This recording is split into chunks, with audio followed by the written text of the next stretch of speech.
Good morning students, मैं नरेंद्र कुमार। आज हम इंग्लिश ग्रामर पढ़ेंगे। देखिए, किसी भाषा को सही प्रकार से समझने के लिए, बोलने के लिए, जानने के लिए हमें ग्रामर की आवश्यकता होती है। यहाँ अगर हम इंग्लिश की बात करें तो इंग्लिश को जब तक हम इंग्लिश ग्रामर के विषय में जानकारी प्राप्त नहीं कर पाएंगे तब तक हम इंग्लिश को ना तो समझ सकते हैं, ना ही लिख सकते हैं, ना ही बोल सकते हैं।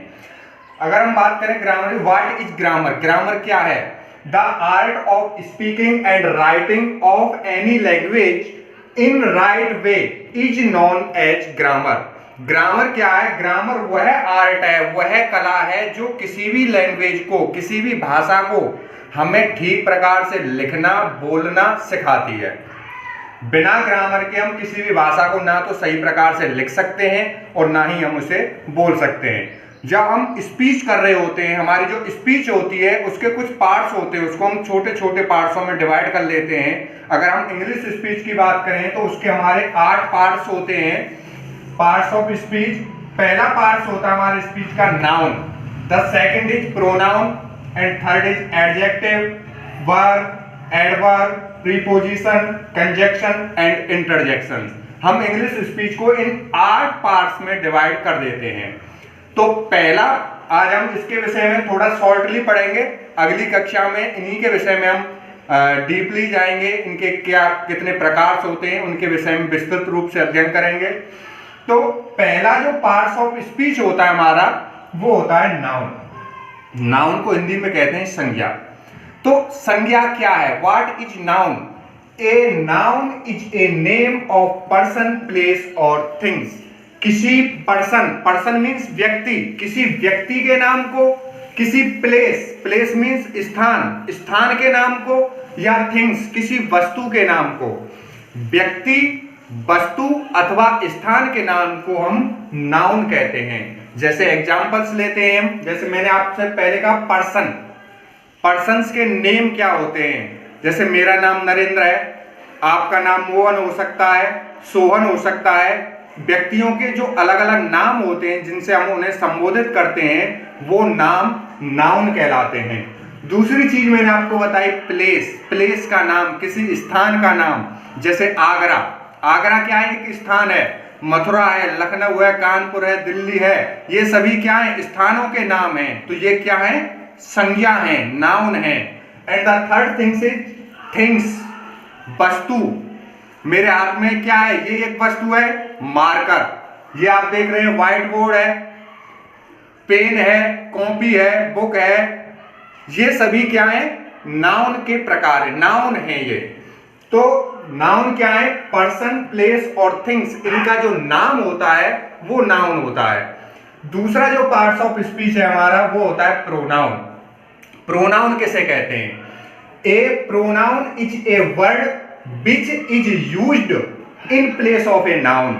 जो नाउन के प्लेस पे यूज होता है वर्ड, उसको हम प्रोनाउन कहते हैं। जैसे अभी मैंने आपको एक एग्जांपल बताया, राम क्या है? नाउन है। मैं एक सेंटेंस, राम एक अच्छा लड़का है, वह सुबह जल्दी जगता है। अब दूसरे सेंटेंस में मैंने क्या किया? राम के स्थान पर वह शब्द का प्रयोग किया है।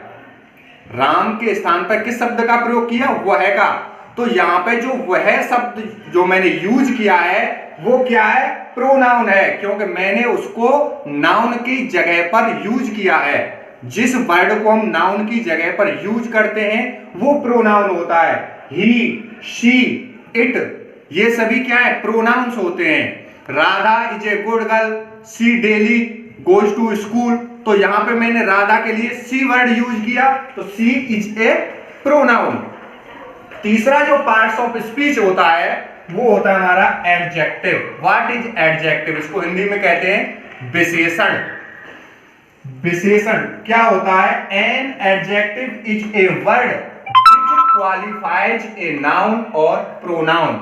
जो नाउन या प्रोनाउन को क्वालिफाई करता है, क्वालिफाई से मतलब है उसकी विशेषताएं बताता है कि हाउ लाइक दिस, वो हमारे एडजेक्टिव्स कहलाते हैं। जैसे फॉर एग्जांपल गुड, मैंने अभी एक सेंटेंस बोला था, Ram is a good boy. Ram कैसा लड़का है? अच्छा लड़का है, गुड बॉय। तो जो वर्ड गुड यहाँ पे यूज हुआ है वो राम की विशेषता बता रहा है, उसकी क्वालिटी बता रहा है, उसको क्वालिफाई कर रहा है। तो गुड क्या हुआ? एडजेक्टिव हुआ। Clever, he is also clever, वह चतुर भी है। तो क्लीवर क्या कर रहा है? उसको क्वालिफाई कर रहा है। तो जो शब्द हमारे नाउन और प्रोनाउन को क्वालिफाई करते हैं उन्हें हम एडजेक्टिव कहते हैं। The fourth part of speech is verb. What is verb? Verb को हिंदी में कहते हैं क्रिया। क्रिया क्या होती है? A verb is a word which denotes an action or condition of a noun or pronoun। जो हमारे नाउन और प्रोनाउन की एक्शन और कंडीशन के विषय में बताते हैं वो वर्ब कहलाते हैं। जैसे राम गोज टू स्कूल। अब यहां पे राम की एक्शन क्या है? गो। राम विद्यालय जाता है, यानी कि उसकी एक्शन के विषय में कौन सा वर्ड बता रहा है हमको? गो। तो ये क्या हुआ? वर्ब हुआ। comes, sit, Ram sit on the bench, he sit on chair। तो ये क्या है? उसकी कंडीशंस के विषय में बता रहा है। तो ये हमारे जो शब्द होते हैं, जो वर्ड हैं, वो कहलाते हैं वर्ब। अब हम पांचवा जो पार्ट्स ऑफ स्पीच है हमारा वो है एडवर्ब। तो what is adverb? An adverb is a word which modifies a verb और एनोदर एडवर्ब। जो शब्द हमारी वर्ब को मॉडिफाई करता है, उसकी विशेषता बताता है, उसको एडवर्ब कहते हैं, क्रिया विशेषण कहते हैं। जैसे मैंने अभी आपसे कहा राम गो, राम जाता है। अब इसमें मैं एक वर्ड और ऐड कर देता हूं, फास्ट। राम गो फास्ट। राम कैसे जा रहा है? राम गो की विशेषता कौन सा शब्द वर्ड बता रहा है? हमें फास्ट बता रहा है। तो यहां पे फास्ट क्या है? एडवर्ब है, जो वर्ब को मॉडिफाई कर रहा है, उसकी विशेषताएं बता रहा है। स्लो, ये वर्ड जो है हमारे एडवर्ब कहलाते हैं। अगला जो पार्ट्स ऑफ स्पीच है हमारा वो है प्रीपोजिशन। प्रीपोजिशन में जैसे हम इसको दो पार्ट्स में डिवाइड करते हैं, एक पार्ट हो गया हमारा प्री और दूसरा हो गया पोजीशन। प्री का मीन्स होता है पहले। पोजीशन से पहले यूज होने वाले जो वर्ड होते हैं उन्हें कहते हैं हम प्रीपोजिशन। तो ए preposition is a word which is used before a noun और प्रोनाउन। जो नाउन और प्रोनाउन से पहले यूज होते हैं वो हमारे प्रीपोजिशंस होते हैं। जैसे राम गोज टू स्कूल। अब यहां पे स्कूल क्या है? स्कूल है नाउन, और स्कूल से पहले जो वर्ड यूज हुआ है, कौन सा वर्ड यूज हुआ? टू। ये टू क्या हो गया? प्रीपोजिशन हो गया। नाउन की पोजीशन से पहले यूज होने वाला वर्ड प्रीपोजिशंस कहलाते हैं। आगे हम बात करते हैं सातवां जो हमारा पार्ट्स ऑफ स्पीच होता है वो होता है conjunction. A conjunction is a word which joins two noun, pronoun, clauses और सेंटेंसेज। क्लॉज जॉइंस का मतलब होता है जोड़ना, जो दो नाउनों को जोड़े या प्रोनाउनों को जोड़े या क्लॉजेज को जोड़े या सेंटेंस को जोड़े। जो दो नाउन या प्रोनाउनों को जोड़ने वाले शब्द होते हैं उन्हें कहते हैं हम कंजक्शन। जैसे एक एग्जांपल लेते हैं हम, Ram and Shyam are good friends.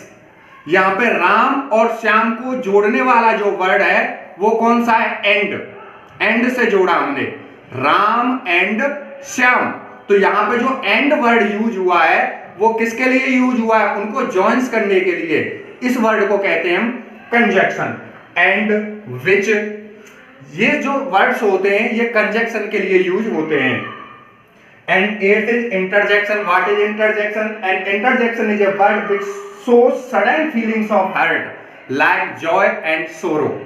Interjection क्या होते हैं? किसी एक्शन के प्रति हमारे अंदर से जो सडन फीलिंग्स उत्पन्न होती हैं उनको एक्सप्रेस करने के लिए हमें जिन वर्ड्स की आवश्यकता होती है उन्हें कहते हैं हम इंटरजेक्शन। जैसे अगर कोई खुशी की बात होती है हमारे अंदर कोई, तो हम क्या कहते हैं? हो हा हुर्रा हा। तो ये क्या वर्ड्स हैं जो हमारे इंटरनल एक्सप्रेशंस को जो फीलिंग्स है उनको एक्सप्रेस कर रहे हैं, उनको बता रहे हैं। अगर कोई दुख वाली बात होती है तो हम क्या कहते हैं, ओह। हमारे अंदर से जो वर्ड्स निकल रहे हैं, ओहो, दुख प्रकट हो रहा है जिससे, वो वर्ड्स हमारे इंटरजेक्शंस कहलाते हैं। तो दोस्तों, जैसा कि आज आपने ग्रामर की डेफिनेशन के विषय में जाना और पार्ट्स ऑफ स्पीच, जो हमारे 8 पार्ट्स ऑफ स्पीच होते हैं, noun, pronoun, adjective, verb, adverb, preposition, conjunction and interjection, इनकी डेफिनेशन और एग्जांपल्स के विषय में जाना। मुझे उम्मीद है आपको अच्छे से समझ में आया होगा। उसके पश्चात भी अगर आपको कुछ समझ में नहीं आया हो, आपकी कोई क्वेरी हो, तो आप व्हाट्सएप ग्रुप में कमेंट बॉक्स में आकर के मुझसे अपनी क्वेरीज पूछ सकते हैं। मैं पूरा प्रयत्न करूंगा जिससे आपकी समस्याओं का समाधान हो सके। अगली क्लास में हम आपको नाउन के बारे में विस्तृत रूप से जानकारी देंगे। आप इन्हें अच्छे से पढ़ें, अपनी नोटबुक में नोट्स करें और जो भी आपकी क्वेरीज हो उन्हें आप मुझसे इनबॉक्स में आके पूछ सकते हैं। Thank you.